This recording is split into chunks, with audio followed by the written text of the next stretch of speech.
Wow. Wow. Wow. Wow. Wow. Wow. Back again. Back. This is it's the Herman Stewart Mentoring Show. Back again. Got the guest.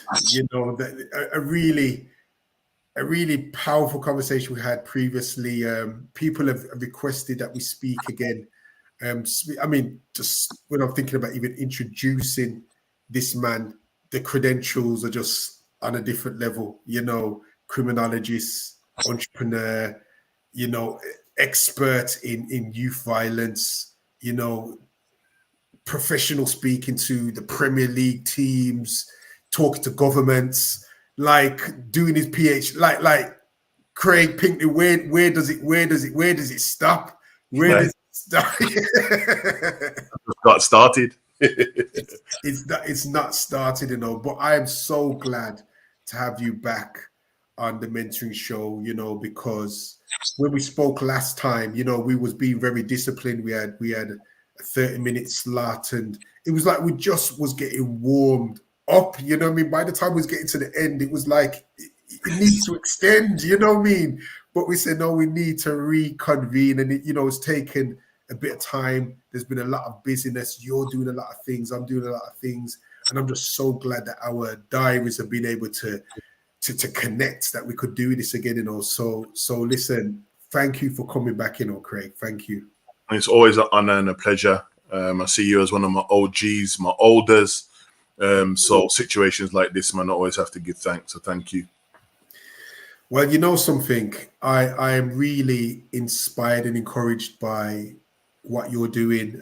Even when you was talking last time, talking about your family, and like when I think about your family, I just think about Hector. You know what I mean? Captain Boogie. My old karate teacher. He used to drive me to karate in his Jag. And that was kind of used to give me the aspiration from I was like 7, 8. He lived around 5, 7 doors away from me.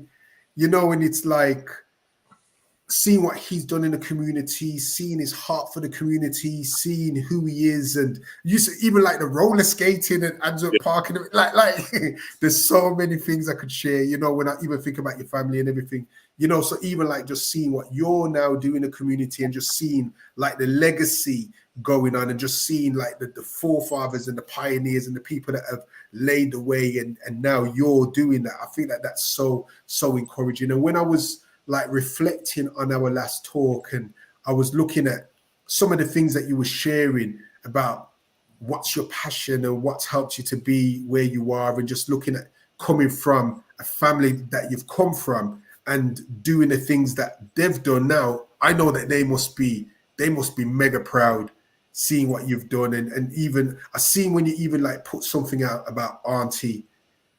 And I just thought, something that was powerful. And I want you just to kind of just share your thoughts and share your feelings about your family, about the legacy that you're kind of building upon, and even just touch base on Auntie, because I never got to see all of the story, but I know it would be a great tribute as well. I always find it's like these things are like bittersweet moments and very emotive questions, I would say. Because, my grandparents, as you know, set a real interesting foundation for many of us. And I'm talking about some of my elders that are doing amazing things and have done. I'm talking about like your Beanie Browns, your 104s. These were young people at one point, what my grandparents established.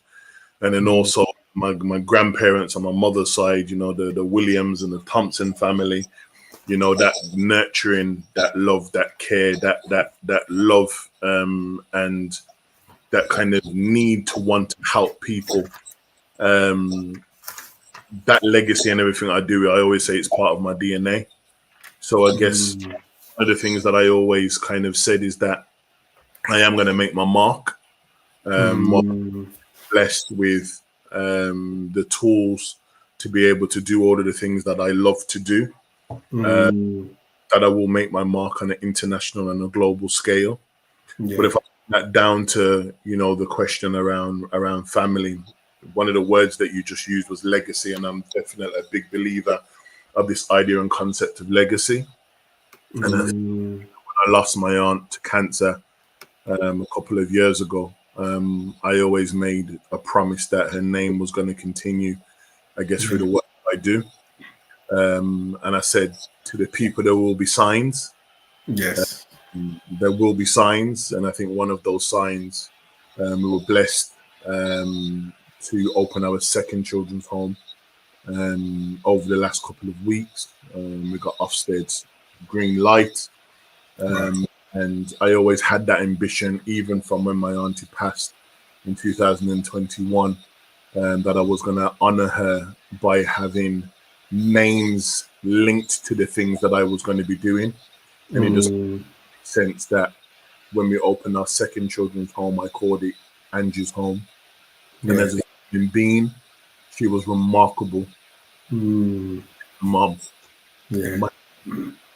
And yeah, man, if she was still here, she'd be proud. I know that for sure. Yeah.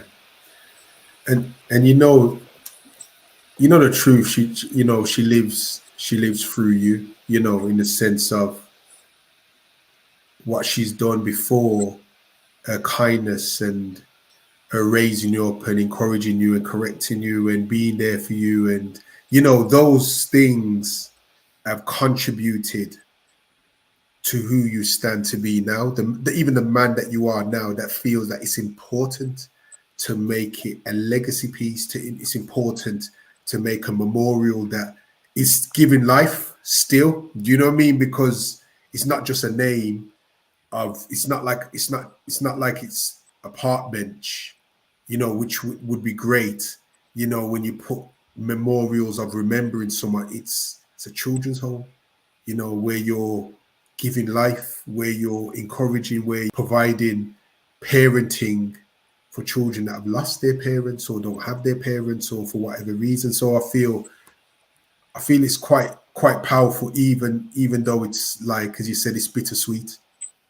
There's still life coming from it, so to speak. But yeah, I just really, I did want to touch on that because I seen your post about the children's home and just it was touching. It was touching to hear the story, and it wasn't the full story, but I knew it was a memorial, and it was something to pay homage and show love to. So yeah, and when I'm thinking about like your work, because even when I was thinking about our first conversation, and it was funny because in reflection, I thought, like I speak about like creating criminologist and sharing that, and really that was a massive thing, for you, and I guess it was a massive thing for a number of years, and I guess it was like where was the shift? What happened? You know what I mean? Because when we was talking last time, it was like,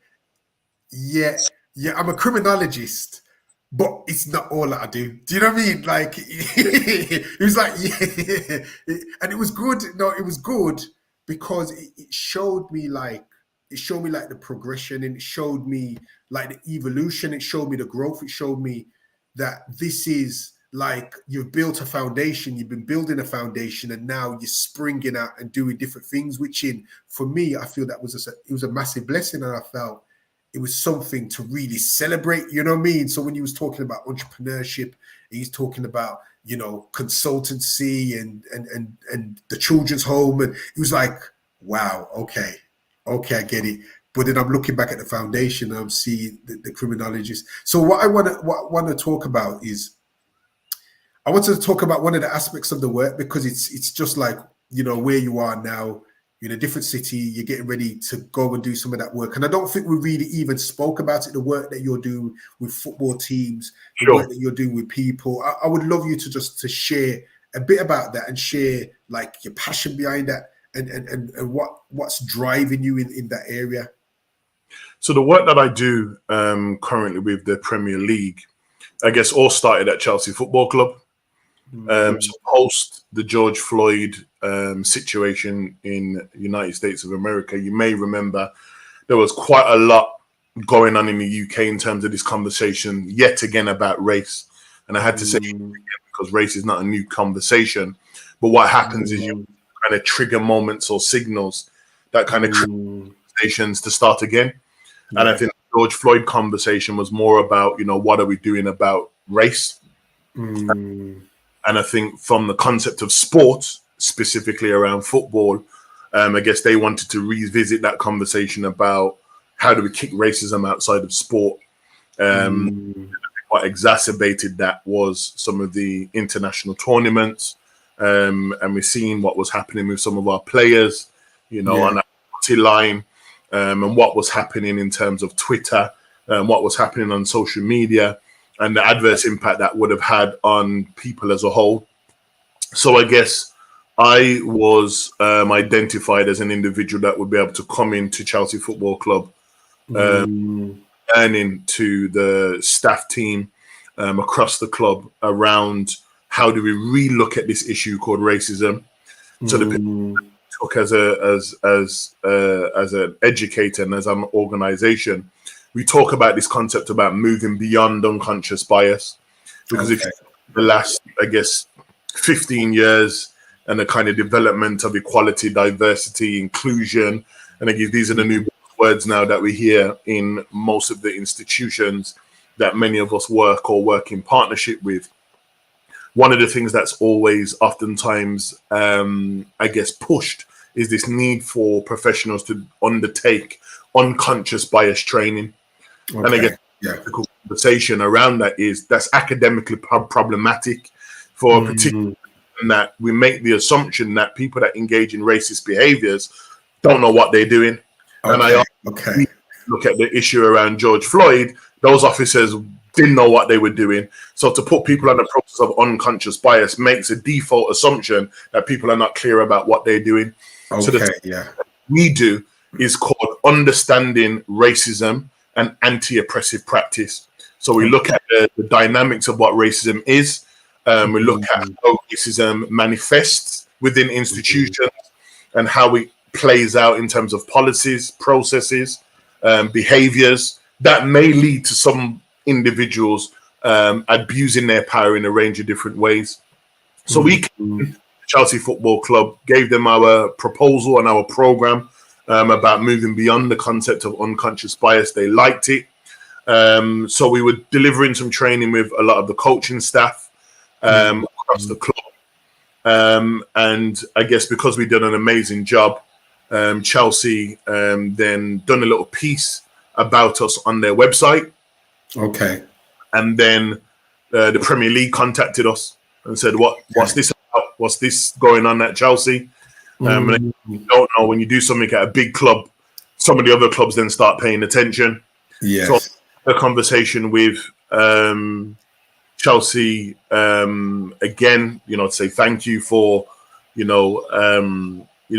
shedding some light on us, big up Eva. And then the Premier League contacted us and asked us what we were doing, but what else do we do?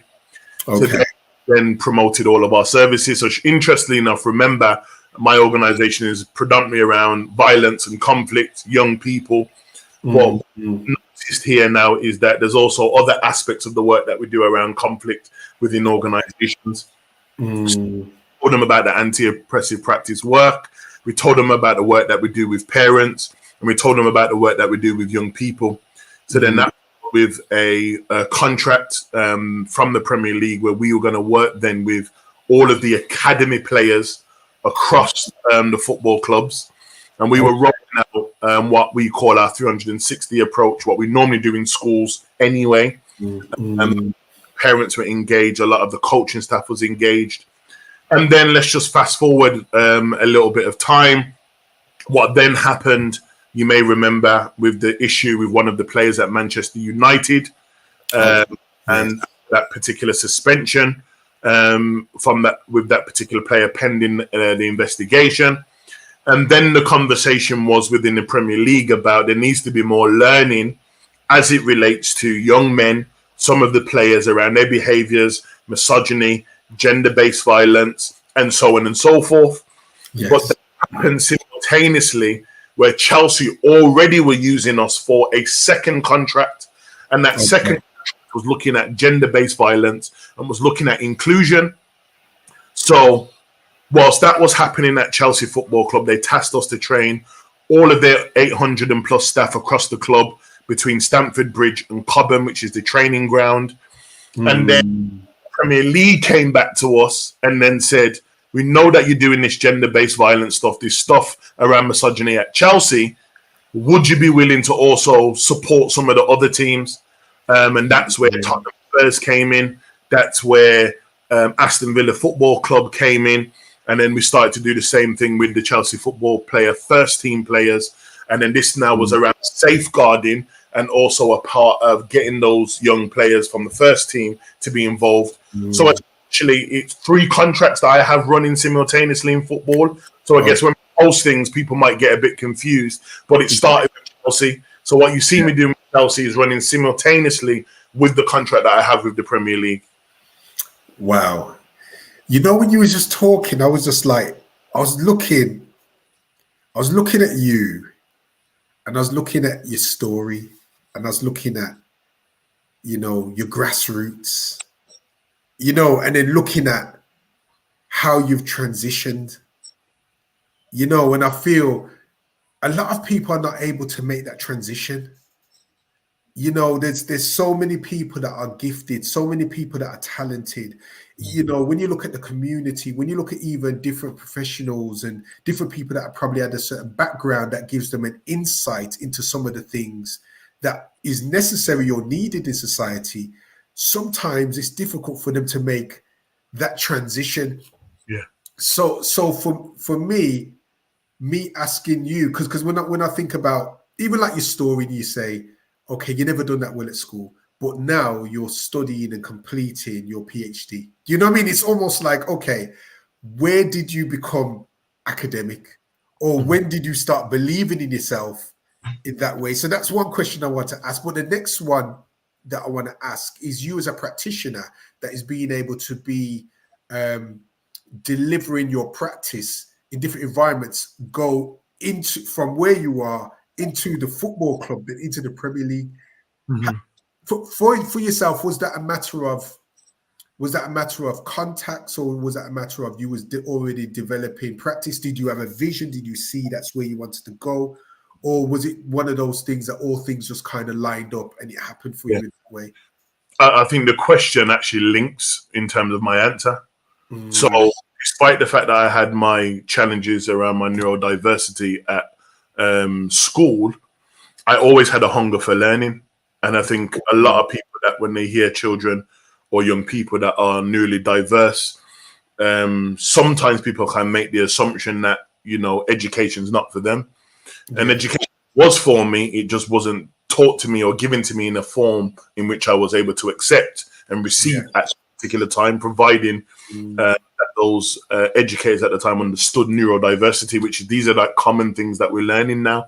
And when we talk about, you know, the study of learning, and my hunger for learning never really changed. So even when I think about, you know, outside of school, you know, I mentioned the Saturday school I used to attend, you know, in Birmingham. For Beanie Brown, I was a child of that movement. The Marcus Centre, Handsworth Leisure Centre, Hockley Port. These were all learning spaces when you think about what in our community. But the difference between their learning and what I was learning at school was theirs was more informal education. And I felt I learned so much more about who I was, what I was, where I came from, as opposed to what I learned within the mainstream system. I think that's important to understand that. So for that hunger and that wanting to learn, I guess as I got to college, I guess then finally got into university, that hunger didn't stop. And the next word that I want to bring in, and I think we touched on it the last time, was mentorship. And, you know, coming into contact with Dr. Carlton House and your Dr. Martin Kins and your Falarins and your Cheryl Garveys and those types of individuals. These were educators, and I was always an individual that was hungry for what it is that they had to say, even if I didn't understand what they were talking about in the moment. They always identified Craig as this dude's just rough around the edges. He's trying to learn and he wants to learn, and I was always showing that hunger. And it's funny because I had a conversation with my mentor, Dr. Martin Glynn, this morning, and that's exactly what he said. He said, your hunger has never changed. So when I made the transition from university going into the youth and community space, I know you mentioned criminology, but youth and community is the foundation. Criminology second. Oh, okay. So when I then started working at Oakland's Youth Centre, that's where it all started. Martin Glynn was my original mentor at that time, and then Raymond Douglas. Okay. And those individuals, again, were supporting me in terms of my thinking and creativity around what I'm seeing and what I'm experiencing. So every morning I used to sit with Martin at his feet, learning concepts, learning methods before I started work on the morning. And then in the evening, then I would go to university and study criminology. So scientifically, the learning and the hunger for learning didn't change. And again, once I then graduated my master's degree in criminology, that's why I specialize in the area of children and young people, because my undergrad was youth and community development. Okay. Yes, at that particular stage, my curiosity to want to know more has. So when significant things have happened in Birmingham, for example, 2015, you remember Birmingham, West Midlands was dubbed as the gun crime capital. That's what stimulated my thought again to understand what is this all about. That's what brought me into the work around understanding social media, technology, and what is it about mass multimedia that's causing children and young people to behave that way. And then again, I align myself with individuals that also had that type of understanding. So the stuff that you see online and the things that you see me doing, the side stuff has always been there in terms of my hunger for learning.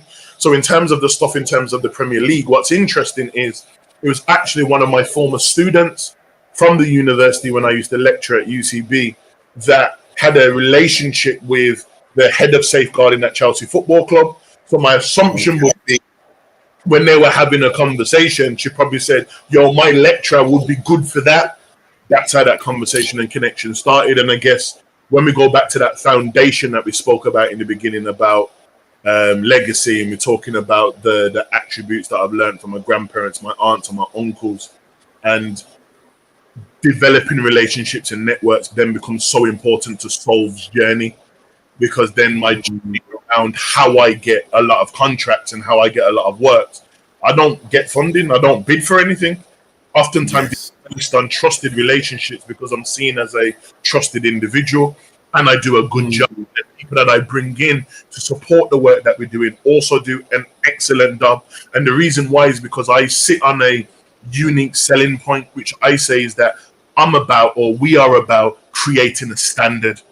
And that standard, which has to be academically based, that's evidence based, that's linked then to frontline professional practice. And there's not many people in this space that has the frontline experience, but also has the academic knowledge. And it's about how do we intersect that to what I call bridging the gap between academia and the streets. Wow. Like, where do I start from all that? Like you've stopped there. Like, I'm supposed to just jump in. Like, what am I supposed to say? I mean, like, what you've just shared around how you've married the worlds, and to tell the truth, just being able to show how studious you was. And I think it's very important, like you raised, that there's different learning styles. And to tell the truth, a lot of people are very, very smart and very intelligent, but they may not be scholastically intelligent or academically intelligent, you know. And I feel that a lot of times people probably don't pursue learning because of the paradigm or the connotations to learning means that it needs to be a certain way. But it's clear that you found your passion, or you found what you really enjoyed, and then you dived into that, and then you learned more about that. So when I think about you doing, like you said, about frontline, that was something that kind of came to mind, because I know you're someone that is a very experiential practitioner, you know. And even when I've seen your talks, even when I've seen how involved you are in the things on the streets, like how close you are to the young people that are in some of these experiences, and how trusted you are.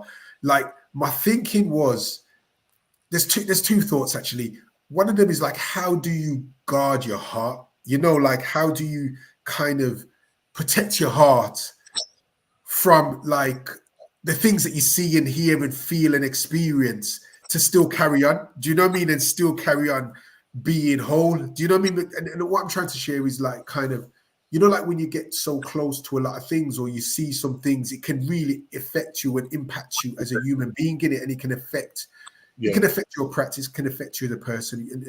And in a sense, there's no demarcation between both. A lot of times it's just how you have to manage things. But that's one thing I wanted to understand, because I know sometimes, like when you've been in certain places, or you've been, certain young people have had incidents on the streets, or they've been in hospital and they're asking for you and so forth. And you're the person that's going, or you're calling, or you're talking, or so forth. But at the same time, you're a person that is delivering practice, and it's like both worlds. How have you managed your heart in those times as well? I think it's an ongoing process. But I guess the word that I like to introduce, I like to bring gems to every conversation we have, is the word is positionality. Throughout this journey, my positionality had to change, not only to protect my heart, also protect myself and my team, but more importantly, in order for me to be strategic, in order for me to have a greater reach. I think that's important. And what I mean by positionality is, where do I sit within this conversation? So and learned this again from my mentors, that I wasn't going to be on a stage forever. I was never going to be an individual that's going to be walking around in Hockley, Winson Green, and in Handsworth and in Ladywood, working with these young people, because there's one thing that's going to be against me, which is called age. And whilst I'm going to, be relatable to young people, and of course we can, just a natural occurrence of life, young people start calling me uncle now. I'm like, uncle. Yeah. But why I'm making that particular point is because, in terms of the work that we do, I talk about this quite a lot, that many of us develop subconsciously savior complexes. And, we have the belief, and I used to have this belief when I used to work at Oakland, that I was going to save the world.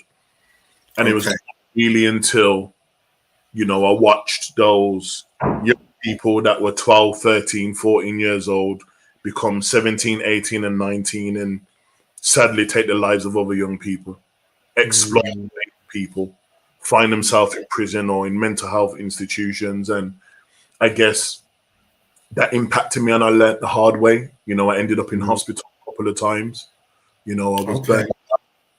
I remember one of our friends and colleagues, Nathan Dennis, came to my house one time, and he explained to me this concept called burnout. And in my head, I'm just thinking, I'm nice, until it happened. And I remember sitting in the hospital doing all of these tests, and the doctor saying that based on the test, nothing ain't wrong with me. And I remember saying to me, you're burnt out. That's the reason why you're feeling what you're feeling. And then it happened again, and then it happened again. Wow. And then that for me was when I started to really look at this idea about positionality. And I remember Martin saying that you need to now start thinking of a way in which you can reach the masses, as opposed to working with those 12, 15 young men in the community that people would classify as hard to reach, hard to connect to, hard to understand, because they were involved in a number of things that society wouldn't approve of. So my shift had to really be linked to my education, and that's why I pursued the master's degree in criminology. That's why I pursued a master's degree in research. That's why I pursued a postdoctorate, and then thinking about doing the PhD, because I want to be in a strategic position where I then can help and garner other people coming up once like me in a range of different settings, not just youth workers, but social workers and those that work within social care and those that work within criminal justice. And I can give them that same unique selling point that I mentioned around creating a standard that's evidence-based, that has that academic rigor. If I can then give those individuals those knowledge, those skills, those attributes, I potentially have the opportunity to engage and reach hundreds of thousands in terms of my positionality. But then whilst I'm on this journey, I've now started to bring in those individuals that once lived their life. So a part of our youth mentoring team, we've got Fidel Thompson, which is an individual in our community that was once paralyzed due to gun violence. He now works with young people in the community and in also he is on a journey of becoming academically sound to understand what he's doing. We also have Kareem White again, and he's someone that features in my PhD in terms of one of the groups that I've been researching in terms of the offshoots of the Burger Bar and the Johnsons, and then again working inside the schools and then also training these individuals up so they have the academic rigor. And what I'm doing is showing them the blueprint from Yes.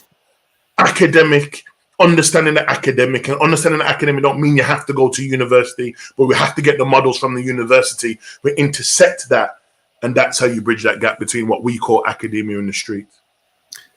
Wow, I love it. I love it. Just to be able to hear how you have.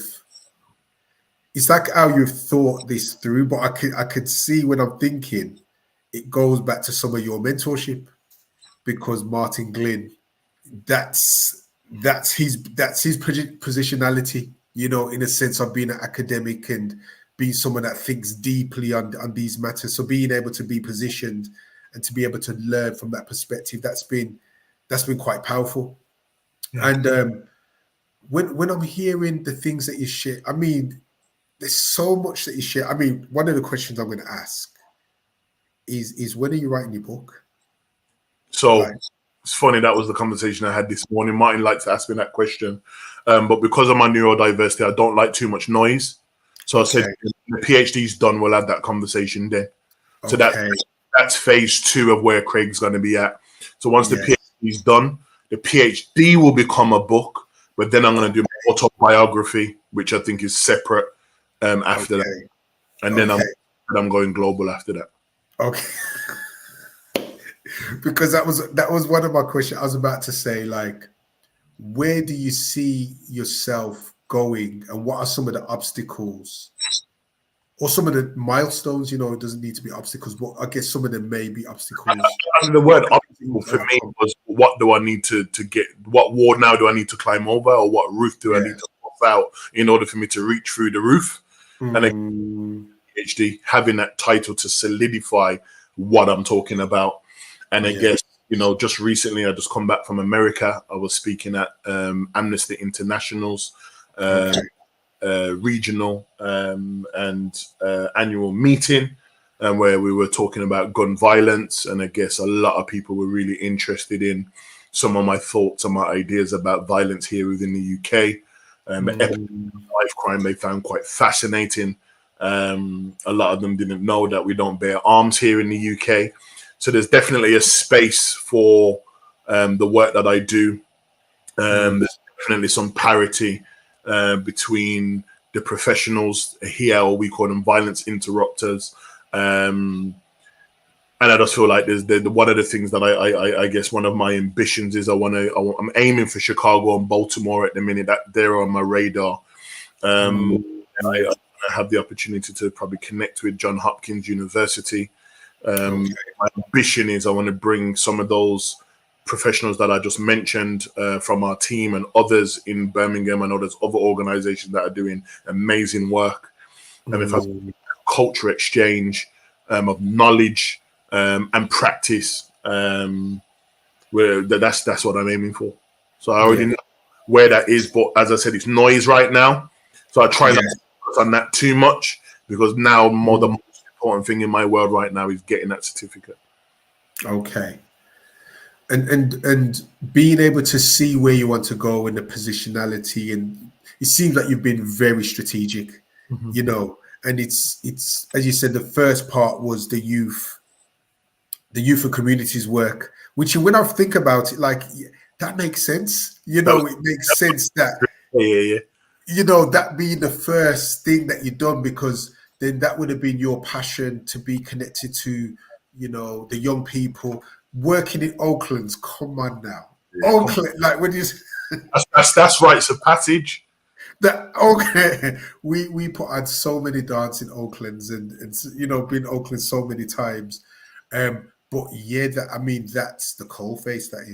That's full on the coal face. And when I was thinking about your upbringing, your understanding of just being in the community and so forth, what helped you to avoid some of the inevitable situations that a lot of people went down themselves, because even that, when I was speaking earlier, was saying that you're very experiential. It's like a different type of knowledge in it. Like it's like when we was off camera, we was talking about, you know, some people have had a real experience growing up, you know, when they've been exposed to things where they have to learn discernment, or they have to learn street wisdom, and they have to learn how to judge situations, how to develop the right friends, how to navigate the dynamics on the streets. So even when they become professional and they go beyond, they've still got a certain layer of understanding and knowledge. So I believe that definitely you've got that. But sometimes you can be so close. How do you be so close but then avoid it and still have your street credibility to navigate the streets? How did you avoid the inevitable? It's interesting because it's something that I'm unraveling in my PhD, actually. And I talk about my experiences as early as primary school. I went to St. Francis School. I'm a Hockley boy. On the Hockley flyover, for those that know. I lived off the Lodge Road on Norton Street on the N, for those that know. For me, I think it's important that we talk about errors, because the era that I grew up in, I didn't have to be. Yes. Things started to change when I got to maybe year 11. And I remember one of my friends asking me, did I want to join this group? And I said, what for? Because the elders in my community at that time, many of them were involved in certain things, but we didn't have to. Yes. Who was involved in whatever they was involved in. The only probably thing that we were told by those individuals is you're not allowed to go here and you're not allowed to go there, which was conflicting for me, because as I said, I went to St. Francis Primary School. Half of my friends were from Hockley, Winson Green, maybe a couple from Ladywood, and the other half were from Newtown and Lascelles. Okay, yes, yeah. Because when I think about my life journey, I've got a chapter called My Interactions with T. And when T watches this, he'll know exactly who I'm talking about. But let's just say he was a young man that lived on the other side. So situations that used to kind of, what I would say, pop off, whether in the city centre, between the elders that I was hanging around with, not my friendship group, the elders we were hanging around with, and T's elders. Somehow T would always be in there at the right time, where he'd probably say to his boys, my man's cool, but he can't talk for the rest of them.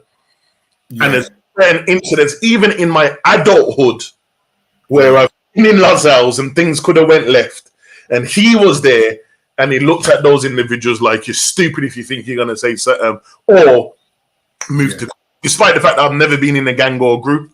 And I guess I have to say this, the era is so important is because I lived in an era where it was territorial, was dangerous. Yes. We had elders in the community, elders, meaning my OGs in the community, as well as a household where I had a father. Yes. And I look at my friendship groups in a little cul-de-sac that I lived in off Norton Street, off the Lodge Road. It was only about 2 or 3 households that had a dad. So my dad was like Lawrence Fishburne in Boys in the Hood. So everything was regimented and very timely. I can't hang out for that long time. And then on the weekends, I was either doing karate with my uncle Hector. I was doing swimming at Handsworth Leisure Centre. I was at Hockley Port. I was doing something of a recreational activity that ends, but I wasn't always outside 24/7 like some of my friends were. So my connection to the hood has always been there, and that's why I've been unique in a sense, and I think that's also part of my unique selling point. That I've never really had to talk about badness, because all my peers will say, yeah, Craig was definitely there, but he just wasn't. And that showed he was always a leader. Nobody could get me involved. And like I said, when my friend asked me that question, should I join that particular group? And I said, what for? That's what leaders do. Because I don't see the benefit in joining the group if we're all from the same street anyway. You can join, but the friendships don't change. And then that individual's now in life, you know, serving a long prison. Look to myself and think about those early conversations and just think, did you really need to do that? Because you can be from the ends, you can know people, but you don't have to be involved in their activity. And that's what people know Craig for. And I think that's also helped me in terms of my positionality, not just from a professional perspective, but also from an academic perspective. Because I don't need to lie about any story. I'm just me. Everyone knows it was that little Hockley you. I used to hang around with them, man, seen everything. Them, man, and Craig probably dabbled in one and two things, but they knew his dad, Natty, weren't having it. And he'd be back in that house at 7 o'clock, or that name, Craig, would get called up the road, and it was long. And because of the embarrassment, I just make sure I'm in my house at 10 to 7. Goes left. And that's my story. You know something? I'm like, how could you just open up that can and we're coming to an end? Yeah. I think that you see that conversation. No, I feel this is a real big conversation. Because you mentioned and you said, my dad was at the house, you know, and this is something that I'm like, it's something that I'm thinking about a lot. It's something that I'm considering a lot. Something that I've got to always assess, especially with mentoring. And when we're working with organizations and we're talking to head teachers and we're talking to, you know, the dynamics of fathers being present or fathers not being present and the kind of impact it has on young people's development, young people's involvement in gangs, young people's boundaries. You know, so when you just said, and it is a rarity, do you know what I mean? Like a lot of young black men can't really say that their dad was at home, and that's why they became the man of the house with no man guiding them to how to become a man. So then their guidance was then from elders on the streets that had agendas. A lot of times their development wasn't like holistic in a sense of someone that's looking out for you. Like he said, my dad was like Larry Fishburne in Boys in the Hood, looking out for his son. Do you know what I mean? So how much do you feel that really impacted, you know, the fact that you had your dad in the house? I'd say my dad was my first mentor. Yes. You know, the cussing and all of the stuff that happens inside of the household. It's only when you meet other mentors, or I did in my experience, that you realize they're saying the exact same thing that your dad's saying, but because you're hearing it so frequently and every single day, you don't see. And I guess the work that we do in trying to help people to understand, so we call it father deficit, which is another word for absent fathers, but academically driven. It's about understanding the importance of having men in the household. And I think, you know, you mentioned young men, but I think the importance of young women too, and girls. Definitely. See the adverse impact of absent fathers play out all the time. You know, what you see with a lot of young boys, because of their, you know, their masculinity and their hormones, you tend to see it a lot earlier in terms of kind of issues around authority, predominantly within schools, issues around authority in general. What you tend to find with young girls is it happens a lot later. And that's to do with relationships. That's to do with, you know, when we're talking about choosing their spouse, and a lot of those kind of things that are dated within the research kind of looks at what is the adverse impact of absent fathers. And I guess the things that we see with the young men, gangs and violence, and we see women, the over-sexualized behavior and all of those different things. And we use buzzwords now like CCE and CSE. A lot of that rooted is in terms of households and the dysfunction of families that are adverse childhood experiences, which we spoke about the first time. And I guess it is just about how do we make sense of that and how do we support that, whether that's through mentorship, whether that's through youth work, whether that's helping parents and family members to also take the role of supporting the males and the females. Because it's not just about dad, but uncle, granddad, family member of the community, somebody from the religious institution can become those individuals to help support and garner that security, that masculinity as well as the femininity, to enable children to have that balance.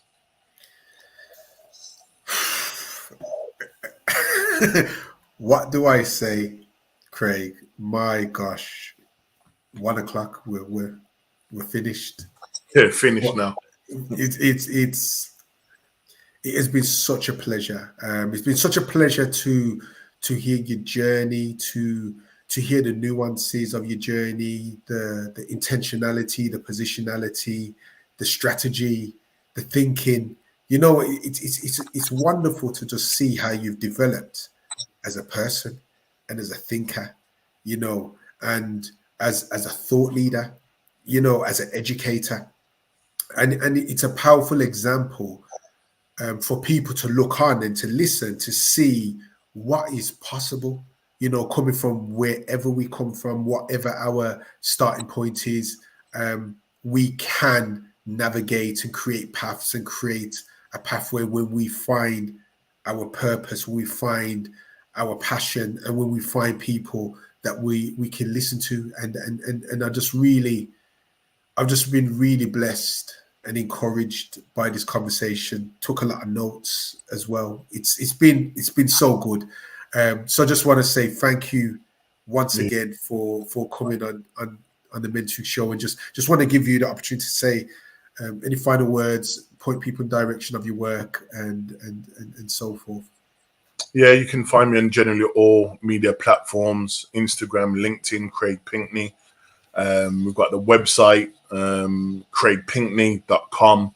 And yeah, man, let's keep the conversation going. I think that you're building up now for part 3 in about Come on, you ended up farmers. Like yeah. that's a conversation, you know what I mean? That's a conversation we could definitely have. And I feel what I'm loving when I'm hearing you as well is I'm hearing the growth and the development and where you're going. You know, so it's I can hear there's a book coming, the PhD's being finished, the autobiography. Do you know what I mean? Like there's a journey. So of course there's more conversations to be had, and there's more professional conversations to be had. I think there's so much overlap in what we're doing. Someone on LinkedIn saying yes, bring on part 3 and part 4 more. But yeah, definitely, I want to say thank you so much. Thank you for everyone that's been listening. Thank you for everyone that's been contributing. These things are we're here for everyone. You know what I mean, and that we can have these congruent, authentic conversations that people are not always privy to. You know, and I've been really blessed by it. So thank you very much, Craig. And thank you everyone that's been watching the Herman Stewart Mentoring Show, and look forward to our next guest. So take care, everyone, and have a great afternoon. Bye.